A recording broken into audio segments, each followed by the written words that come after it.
नमस्कार, आप देख रहे हैं पुलिस वाला वेब न्यूज। मैं हूं आपके साथ हर्षिता। एमपी के टीकमगढ़ में जिला अधिवक्ता संघ का निर्वाचन 23 मई 2024 को संपन्न होना है, जिसके लिए 15 अप्रैल को निर्वाचन अधिकारी की नियुक्ति के लिए आम सभा हुई थी, जिसमें अनियमित और विधि विरुद्ध तरीके से बिना किसी के प्रस्ताव के मानवेंद्र सिंह चौहान द्वारा स्वयं को निर्वाचन अधिकारी नियुक्त करने का मुद्दा उठा था।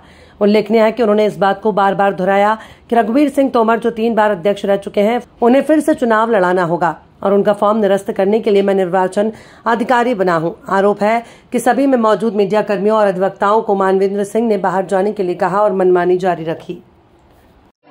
निर्वाचक संघ के अध्यक्ष पद के लिए मैं चुनाव लड़ा हूँ। आज फॉर्म भरा। क्या हुआ? आप जब फॉर्म जमा करने फॉर्म जमा किया है तो फॉर्म के साथ राज्य अधिवक्ता परिषद से हमें कुछ पत्र प्राप्त हुए थे सूचना के अधिकार में। वो हम उनको दे रहे थे तो उन्होंने लेने से मना किया।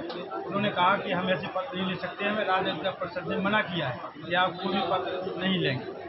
और वो पत्र ये थे, इन लोगों ने एक 20-12-22 में कोई चुपचाप एक प्रस्ताव बनाया, जिसमें जो नॉर्म्स हैं, जो उसकी कंडीशन है और जो नियम है, एक बहुमत के आधार पर कोई प्रस्ताव पास होना चाहिए, 2/3 बहुमत से पास होना चाहिए, जनरल मीटिंग हो, उसका विधिवत एजेंडा हो, फिर उसमें कोई प्रस्ताव पास होता है। वो प्रस्ताव यहाँ से पास होने के बाद फिर उसका टीकमगढ़ के बायलॉज में लिखा है धारा 11 में कि उसका अनुमोदन होना जरूरी है राज्य अधिवक्ता परिषद से। इन्होंने 20-12-22 के प्रस्ताव को 9 महीने तक अपने पास रोक के रखा। फिर उसके बाद 1 जुलाई 23 में उस प्रस्ताव में अपनी तरफ से कुछ और जोड़ा और उसके बाद फिर एक अलग से पत्र लिखा, उसमें कुछ और जोड़ा। उसमें ये लोग जोड़ दिया कि इसका भूतलक्षी प्रभाव होगा, जबकि मूल प्रस्ताव में ऐसा नहीं था।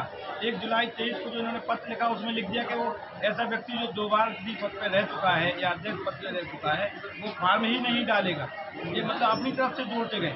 जब ये प्रस्ताव वहाँ पहुँचे, हमने सूचना के अधिकार में जानकारी ली तो हमें ये बताया गया कि टीकमगढ़ से जो पत्र आया है 1/7/23 का, उसका अनुमोदन हमने नहीं किया है, इस पर कोई कार्रवाई नहीं की है। इस कारण इसका कोई मतलब नहीं रह जाता है प्रस्ताव का।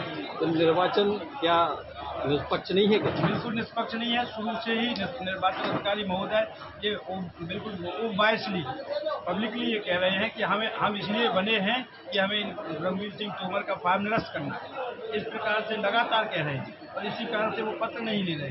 क्या लग रहा है आपको? अब लगने को तो यह है कि मुझे तो पूरी उम्मीद है कि न्याय होगा, लेकिन जिस प्रकार से वातावरण निर्मित किया जा रहा है उससे ये लगता है कि ये मनमानी करना चाहते हैं।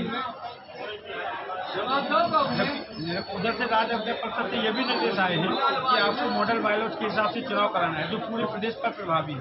और 15/4/24 को सारे प्रदेश को ये पत्र सर्कुलेट भी हुआ है। उस पत्र में ये कहा गया है कि आप हमारे यहाँ का जो है वोटर सूची है उससे मिलान करिए, उसके बाद वोटर सूची बनाइए। तो इन्होंने मॉडल बायलॉज को अडॉप्ट करते हुए वोटर सूची उसी हिसाब से बनाई है। और अब ये यहाँ कह रहे हैं कि प्रस्ताव है हमारी ऑटोनोमस संस्था है। ऑटोनोमस संस्था का मतलब ये नहीं होता है कि आप कुछ भी मनमानी करो। भाई, जब नियम है धारा 11 में लिखा हुआ है बायलॉज में कि उसका अनुमोदन होना चाहिए, तभी कोई कानून बन सकता है। तो वो तो प्रभाव ही है, उसका कोई अस्तित्व नहीं है ऐसे प्रस्ताव का।